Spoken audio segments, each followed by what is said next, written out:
Je suis Jordan Ogui et je suis né le 1er août 1946, à Gréasque. Je suis rentré en 62 et je suis parti en 96.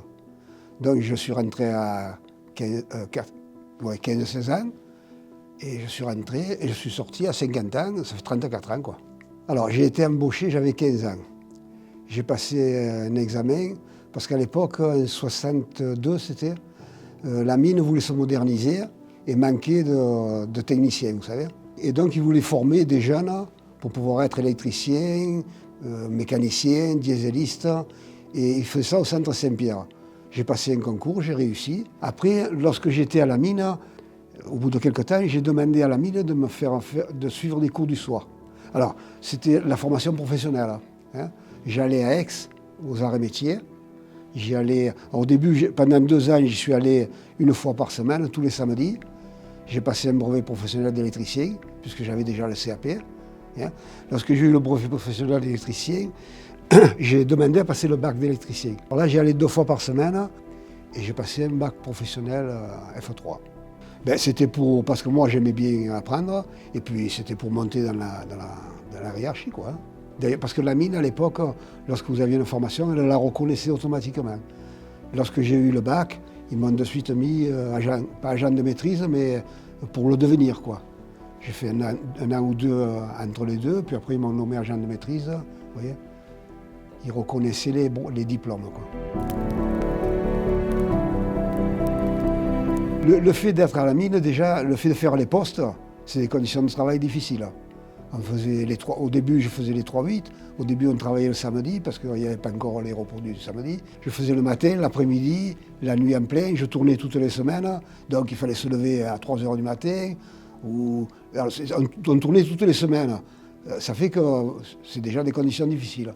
Après, au fond, c'était difficile parce que, au fond, il y a tous les dangers du fond, quoi. Hein. Il y a le manque d'air, il y a l'eau, il y a le danger des toits.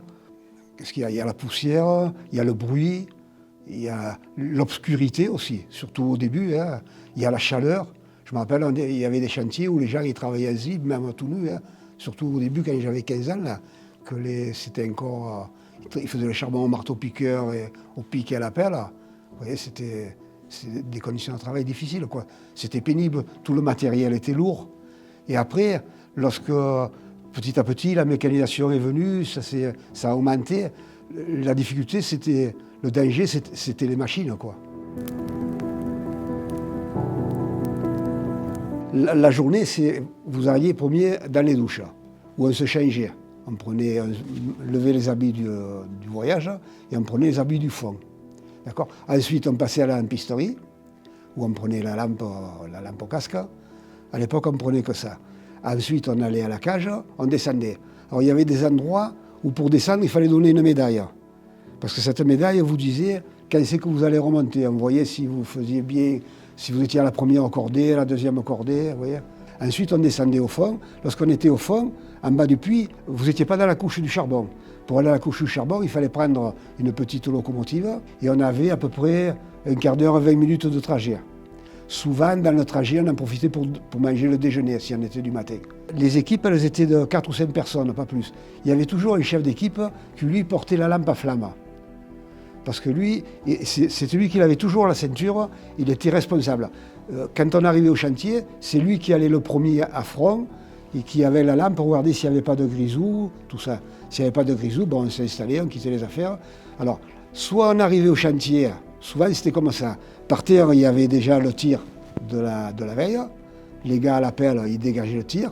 Si quand on arrivait, il y avait la volée par terre, la journée, c'était lever la volée et refaire la volée.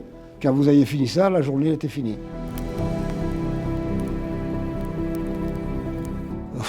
Quand j'étais au centre Saint-Pierre, je touchais presque rien, quoi. Mais bon, on était rémunérés quand même. Hein. Non, je ne me souviens pas, non. Par contre, ce que je me souviens, c'est qu'on était payé tous les 15 jours et on était payé de la main à la main. Ils nous payaient en liquide à l'époque.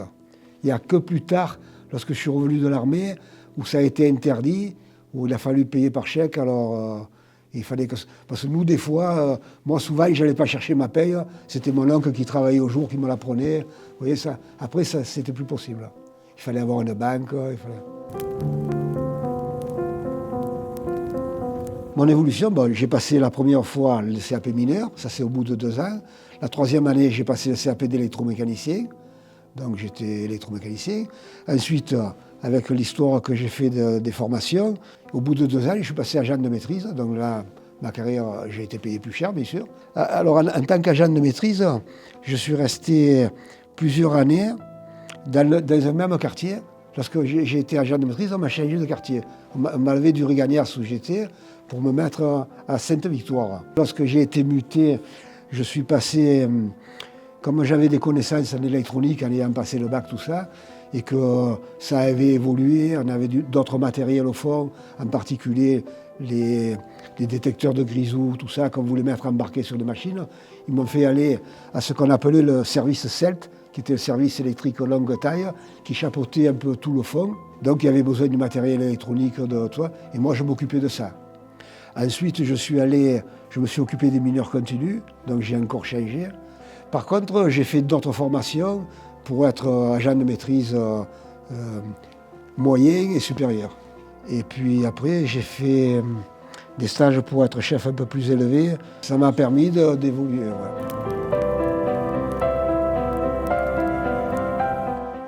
Bon, déjà dans les chantiers de creusement, avant, c'était le pic, marteau-piqueur ou l'explosif. Ça, je l'ai connu. Lorsque j'ai eu passé le CAP mineur, on m'a envoyé à Réasque, où là, il n'y avait pas de longue taille, il y avait chantier, chambre et piliers abandonnés, et où c'était que du matériel américain. On avait, pour prendre le charbon, il y avait une haveuse qui faisait la saignée, on avait une perfo qui faisait tout électrique, tout en 1000 volts. Après, on avait une chargeuse qui chargeait le charbon, on chargeait sur des camions électriques. Donc le camion électrique faisait les voyages entre la chargeuse et le convoyeur où il déballait. Alors les convoyeurs, ils étaient électriques. Par contre, il y avait à chaque convoyeur, quand celui de devant démarrait, pour démarrer l'autre, il y avait un gars qui appuyait sur le bouton marche. Vous voyez, ce n'était pas automatisé encore. Alors qu'après, petit à petit, ça s'est automatisé. Par contre, les chantiers de creusement, avant que j'aille à l'armée, en 65, je suis parti à l'armée, il n'y avait pas de mineurs continus. Lorsque je suis revenu en 67, il y avait 2 mineurs continus au Régagnas. Et comme j'étais au Régagnas, ils m'ont envoyé sur un mineur continu. Alors donc je suis allé travailler sur un mineur continu, c'était un 8 CM. Et on faisait tous les traçages avec des mineurs continus. Toutes les machines étaient électriques, qui entraînaient une pompe hydraulique, et tout était hydraulique après. Au point de vue traçage, on n'a eu plus que des mineurs continus. Les mineurs continus ont évolué en puissance, un peu en grosseur, un peu en perfectionnement, mais étaient toujours hydrauliques et électriques. Dans les tailles, lorsque Régagnas a fermé, il n'y avait plus que des piles marchandes. Quand je suis parti à l'armée, avant que je parte à l'armée, il y avait une seule pile marchande, c'était au Puy-Boyer. Lorsque je suis revenu, il n'y avait plus de pile à main. Il n'y avait plus de taille où on ripait les étançons à main. C'était tout à étançon. C'était 4 étançons, ils étaient plus fragiles, quoi. Hein. Les piles, elles bougeaient de tous les côtés. Par contre, le mineur continu, où avant on faisait 1,50 m d'avancement, le mineur continu, il faisait 8 mètres par poste, lui. Alors en 3 postes, vous voyez ce qu'il faisait. On y courait derrière, quoi. Là, ça a changé. Ce qui a changé aussi, c'est l'automatisation des convoyeurs. Où avant, on avait un gars qui, chaque fois que le convoyeur d'avant s'arrêtait, il arrêtait. On avait mis des rouleaux. Il y avait un rouleau d'asservissement, le rouleau tournait, faisait démarrer l'autre bande, qui faisait démarrer l'autre, et ainsi de suite. Quand ça s'arrêtait, il s'arrêtait. Il y avait un rouleau d'asservissement pour commander les bandes suivantes. Mais vous savez, à l'endroit où ça tombe, ce qu'on appelait les goulottes, quelquefois, il y avait un charbon qui faisait bloc un peu trop gros, il bouchait, et hop, ça faisait un bouchon, ça tombait de partout. Et donc le gars, il surveillait, il arrêtait. Après, il y avait des boulottes, il y avait des sondes qui étaient déjà électroniques et qui arrêtaient automatiquement. Quand le feu boulot, ça touchait la sonde, ça s'arrêtait. Vous voyez, il y avait une évolution. Le travail d'équipe était formidable. Les gars au Régagnas étaient presque tous des Gréasquins. Ils se connaissaient parce qu'ils habitaient tous dans les cités à Salonique, là, ici. Et donc, ils se connaissaient de dehors. À l'époque, il n'y avait pas la télévision, il n'y avait pas... Donc le soir, tout le monde, on habitait tous dans les cités, on blaguait dehors, les petits jouaient dans les rues, enfin... Vous voyez, on était ensemble à la mine, on était ensemble dehors, quoi. On était une grande famille. Et c'était énorme, parce que lorsqu'on était de minuit, moi je faisais le poste de minuit, on n'allait pas systématiquement au même chantier où on travaillait, en fonction des machines qu'il y avait à réparer, on allait d'un côté ou de l'autre. Lorsque l'électricien, souvent nous on était une équipe, on avait fini le travail, on allait aider les autres qui faisaient les bandes, enfin, vous voyez, c'était vraiment une famille. Il y avait de la solidarité énorme. Lorsque je me suis retrouvé aux tailles marchandes, là, la solidarité, je trouvais, moi, la solidarité, au point de vue, l'équipe qui faisait le charbon, elle y était. Mais au point de vue, la nuit, lorsqu'il fallait faire des démantèlements, tout ça, chacun il disait, ah ben moi je fais ça, toi tu fais ça. Et tant que j'ai pas fini, tant que tu n'as pas fini, moi je dors. Alors, je ne sais pas si c'était parce que c'était le poste de nuit et que c'était difficile, mais les gens étaient plus personnels. Disons que le système, moi j'étais dans une hiérarchie électromécanique. Et donc la relation était bonne. Par contre, de l'autre côté où il y avait des mineurs, c'était plus rigide. Les mineurs, ils étaient plus mineurs. Alors que nous, quand on avait des problèmes, c'était des problèmes techniques. Et le chef aidait les ouvriers à résoudre les problèmes techniques. C'était plus... on partageait plus que... Alors qu'eux, quand ils avaient des problèmes de boisage ou quoi, c'était toujours brutal, quoi. Enfin, moi, du côté électricien, c'était une bonne entente, ouais. C'est vrai que des mouvements sociaux, il y en a eu pas mal, parce que c'était des métiers difficiles, hein, et que les gens, bon, ils voulaient gagner plus, ce qui est tout à fait normal. Et oui, on a eu pas mal de grèves. Après... les grèves, c'est toujours pareil. Il y en a qui pensaient qu'il fallait la faire, d'autres qui pensaient qu'il ne fallait pas la faire. Et souvent, ceux qui pensaient qu'il fallait la faire empêchaient ceux qui ne voulaient pas la faire d'aller travailler, quoi. Ça, c'est sûr. Nous, une grève, c'était un blocage systématique. Plus personne ne rentrait. Par contre, lorsqu'il y avait une grève, il fallait qu'il y ait des gens qui fassent les visites. Parce que pour la sécurité au fond, il y avait les pompes, il ne fallait pas noyer les chantiers, il y avait l'air, il ne fallait pas, si on arrêtait l'air, le grisou montait. Enfin, il y avait, donc, lorsqu'il y avait des grèves, on faisait descendre des gars qui faisaient des visites. Et donc, on faisait venir des gars pour que tout le monde ait un peu un coup c'était un coup c'était l'autre, que ce ne soit pas toujours les mêmes. Et en principe, ça se passait bien, pas toujours. Lorsque j'étais au Régagnas, j'ai vu des inondations. Par contre, j'ai jamais vu personne qui s'est fait noyer. Mais noyer des machines, oui. J'ai vu, moi, une fois, un mineur continu, en avançant, il est arrivé de l'eau. Et ça a noyé le mineur continu. Quand il est arrivé, ça a noyé. Alors, le mineur continu ne s'est pas noyé parce qu'on était en montée. Mais ça a noyé les coffrets, enfin bon. J'ai connu un éboulement sur un mineur continu, où il y a eu une mort, justement. J'ai connu un éboulement aussi lorsque, en grande mine, le 6CM, il a été englouti, c'était, je crois, en 69, où il y a eu toute l'équipe qui est morte. Et qu'on est resté... vous savez, à l'époque, quand il y avait un mort au fond, ou mort ou pas mort, on ne savait pas, on ne descendait plus. Il n'y avait que les équipes de secours qui descendaient, et tous les mineurs, on allait voir si on les avait sortis ou pas. Et c'était en grande mine, et suite à cet accident, la grande mine, ils l'ont fermée. C'était trop dangereux, ça a été abandonné. Et après, j'ai vu. Il y a eu d'autres éboulements où j'ai jamais été dessous l'éboulement, mais il n'y a jamais eu de mort.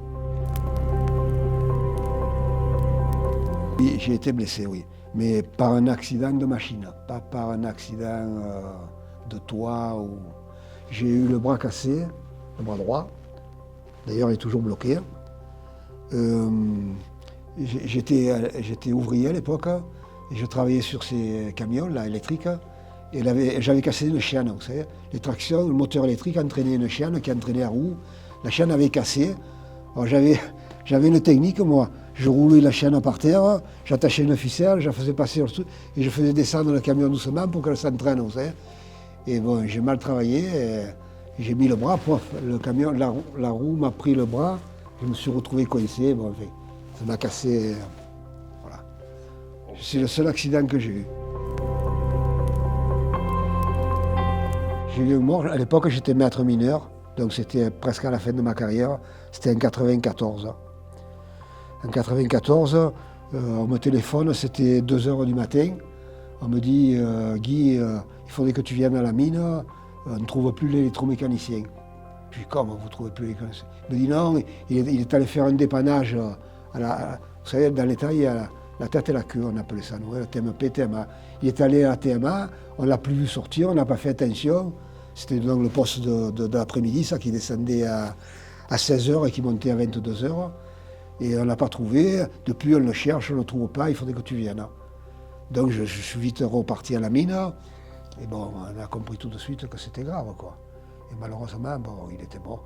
Et bon, tout le monde est parti. On n'était resté que l'ingénieur principal, l'autre maître mineur, moi et les chefs de poste, quoi. Et parce qu'on a fait partout, il n'était pas sur le convoyeur, on a dit il est tombé dans le bureau. Vous savez, le convoyeur, il y avait les bureaux, et après, ça allait sur d'autres convoyeurs. Et on a dit on va vider le bureau doucement, doucement, pour voir. Mais bon, le bureau, vous savez, il était plein de charbon, et on n'a plus rien trouvé, quoi, que des morceaux de... Il était tombé dans le broyeur, ouais. J'ai connu un âne. Figurez-vous que, vous savez, on m'a fait descendre à Gréasco-Régalias. Donc quand on arrivait à l'endroit où on était dans le charbon, il n'y avait pas encore les scouts, on y allait à pied, mais le matériel, lui, il y avait quelques petits camions d'os là, qui faisaient déjà le transport. Par contre, entre le traverband et la couche de charbon, on montait le matériel avec un treuil. Donc il y avait un gars qui était en haut, qui réceptionnait et qui décrochait, et les gars en bas pour accrocher le matériel et le monter.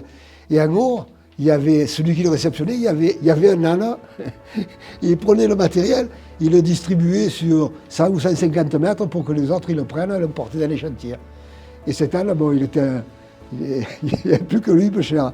Et j'ai passé une semaine avec le gars qui conduisait l'âne. Et cet âne, plus tard, il est remonté, il a fini sa vie, là, mais il le chouchoutait, là, c'était un peu... Il ne restait plus que lui, alors il le faisait descendre. Mon père a travaillé à la mine. Le père de mon père a travaillé à la mine. Le père de mon père, il a travaillé à la mine. Il est venu d'Italie après la guerre de 14. Il a travaillé, il a su qu'il y avait des... Enfin, il a un peu tourné, il a su qu'il y avait des mines ici. Il est venu, il a travaillé à la mine. Donc, mon père était né en 1909. À 12 ans, il est rentré à la mine à Gréasque. À l'époque, ce n'était pas nationalisé, les mines. Hein. C'était des compagnies privées. Donc mon père a travaillé à la mine, son frère a travaillé à la mine. Mon grand-père, il a dit, oh, moi j'en ai assez. Il avait des vignes, il avait des vaches. C'était son truc, c'était un Italien, il n'est plus allé travailler. Donc mon père a travaillé à la mine, mon oncle a travaillé à la mine, mon autre oncle a travaillé à la mine, mon grand-père du côté de ma mère a travaillé à la mine. Les mines, il y avait 3 sortes de logements. Il y avait les logements pour célibataires, qui n'avaient que 2 pièces, les logements pour les autres, les hommes mariés, et je dis 3, il y en avait 4. Il y avait les logements pour les chefs, où eux, ils avaient un petit jardin, et les logements pour le super chef et ingénieur qui avaient... Alors moi, j'ai demandé un logement, alors le gars, il me dit, j'ai des logements, mais j'en ai plus pour couple, j'ai que des logements pour célibataires, il y en a un qui s'est libéré. J'ai dit, ben, bon, je m'en fous, hein. C'était un 2 pièces, j'avais une cuisine et une chambre. Il n'y avait pas de WC, pas de salle de bain. Alors je dis, oh, quand même, avant de me marier, j'avais ouvert le mur, parce qu'il y avait des cabanons, vous savez, à l'époque, la mine nous donnait du charbon, et les gars, ils mettaient le charbon dans le cabanon, et après, on se chauffait au charbon. Donc j'ai creusé, j'ai ouvert et j'ai aménagé un cabanon, une salle de bain et WC. Et on est allé habiter là avec ma femme, on y est resté une dizaine d'années, on était très bien. Eh bien, vous voyez, c'est la solidarité. Lorsque j'ai été chef, on s'entendait bien. Lorsque j'étais chef au-dessus, je disais à mes chefs surtout qu'il y ait une bonne entente dans l'équipe, que les gens ils soient heureux de venir travailler. Et je pense, enfin, même les mineurs où c'était plus rude, eh bien, la solidarité était importante. Lorsqu'il y avait quelqu'un qui était malade, on allait le voir. Je pense que les métiers qui sont dangereux, le danger unit les hommes.